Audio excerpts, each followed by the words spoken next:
Hola a todos, bienvenidos a este espacio de aceite y vino para el alma herida.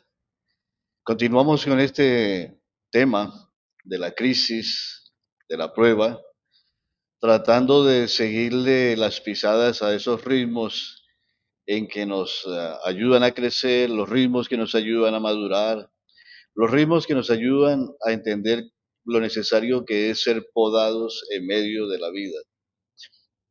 Hablemos un poco acerca del propósito. La prueba de la vida.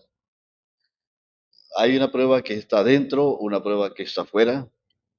Tienen como propósito en el proyecto de Dios que vayamos comprobando un poco más a Jesús.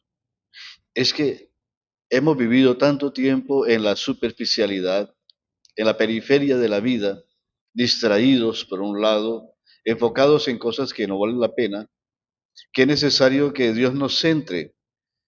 Y eso lo hace Dios por amor, a través de quitarnos quizás tantos andamios como hemos hablado para poder comprobar más a Jesús en nosotros. Esa es la belleza de la vida de creyente. No es solamente un pasar por la vida, sino ir encontrando propósitos, ir despertando a la vida espiritual.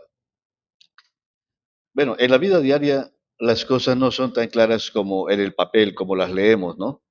Porque la esencia del sufrimiento, especialmente hay un sufrimiento que es espiritual. Consiste en que uno sufre sin el consuelo de experimentar que eso da fruto. A ver, me explico un poco mejor. Avanzar en la vida espiritual es un tema complejo. ¿Cómo comprobar que se están enraizando en nosotros las virtudes reales, la que produce el Espíritu Santo? Avanzar en la vida espiritual requiere de mucho esfuerzo. Retroceder es fácil. Es más fácil cuantificar nuestros retrocesos que poder experimentar que algo se está afirmando realmente en nuestro interior. Y cuando uno siente que eso le conduce a algún sitio, cuando entiende cuál es el propósito de la crisis, entonces todo se empieza a transformar en un consuelo. Mientras tanto, no. Algunos seguirán sufriendo sin encontrarle sentido al sufrimiento. Y eso de por sí ya es un sufrimiento. Consideremos ahora otras relaciones que también se deterioran dentro de la crisis de fe. El Espíritu Santo utiliza con frecuencia nuestras decisiones para romper relaciones que se basaban antes en nuestro egoísmo. Hacíamos favores a los demás, nos daban la gracia, nos sentíamos bien con nosotros mismos y bueno, ya teníamos la recompensa.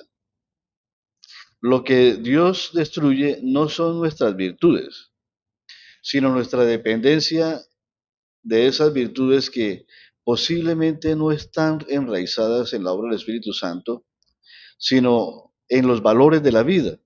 Y hay mucho que cortar sobre estas dos cosas.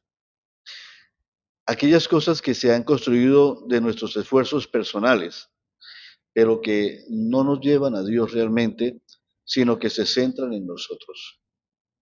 Esos esfuerzos nos pueden ayudar hasta cierto punto, pero siempre van a resultar inadecuados. Tenemos que ser conducidos paso a paso a la situación en que se encontró la mujer cananea de la que hemos hablado, cuando ya ella no puede más confiar en sus recursos y con una desesperación solo por la esperanza en Jesús, entonces grita desde el fondo de su ser, ayúdame, Señor. Dos palabras que pueden expresar una serie de significados desde la petición expresada de quien ha leído, dependamos de Dios. Es decir, mucha gente puede estar leyendo todo el tiempo salmos de dependencia a Dios, pero no ha comprobado la dependencia real aún. Solo es un tema que está entre lo leído y lo concebido en la mente. Pero otros que han experimentado la destrucción y la pérdida de todos los recursos de la vida, entonces desde el más profundo del alma, ahora se puede entender un poco más el propósito. En teoría muchos conocemos que es el sufrimiento, otros lo viven. y ante esas personas debemos quitarnos la sandalia de nuestros pies. Sobre todo aquellas que han glorificado a Dios a través de sufrimiento, no han terminado en amargura. En el Evangelio de Juan, justo antes de la pasión de Jesús, hay un grupo de prosélitos griegos interesados en ver a Jesús, dice Juan 12, 20 al 36. Normalmente Jesús estaba dispuesto a encontrarse con la gente. Por ejemplo, encontramos a Nicodemo, lo encontramos con la samaritana, lo encontramos con Zaqueo, lo encontramos con diferentes grupos que querían conocerlo. Pero en esta ocasión, y es algo muy interesante aquí, llegan unos hombres que dicen queremos ver a Jesús. No son judíos, son griegos. Los discípulos se lo hacen saber a Jesús, pero a Jesús parece no interesarles. Bueno, estaba en víspera de su pasión, de aquello para lo que había venido al mundo. Su única respuesta fue, por fin ha llegado la hora que sea glorificado el Hijo del Hombre. En verdad os digo que si el grano de trigo caído en tierra no muere, va a permanecer sin fruto. Pero si muere, dará mucho fruto. El que ama su vida la va a perder, pero el que arriesgue la vida la ganará para la vida eterna. Juan 12, 23 a 36. Es una respuesta, bueno, le están diciendo, Señor, quieren conocerte, pero él sale con otras cosas.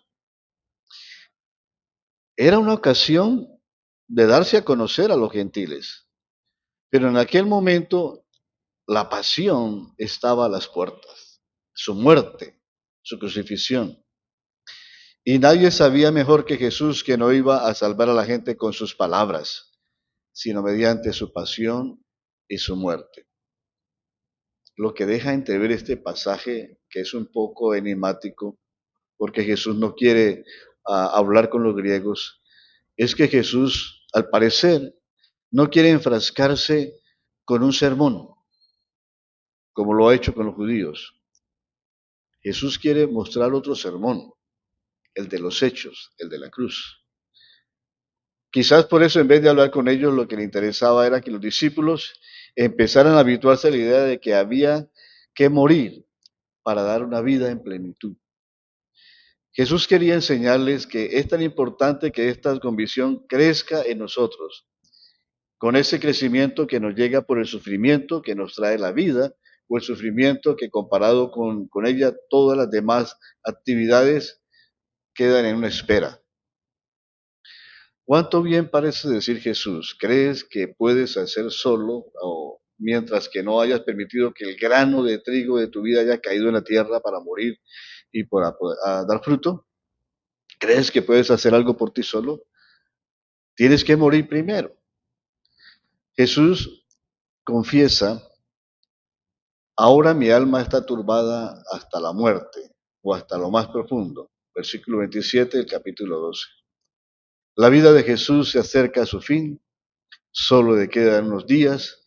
No se trata de una muerte bella, pacífica, indolora, que lo lleve a los brazos del Padre Celestial, narcotizado.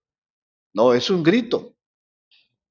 Le espera una agonía, un sufrimiento físico terrible, la sensación de que el Padre le ha abandonado.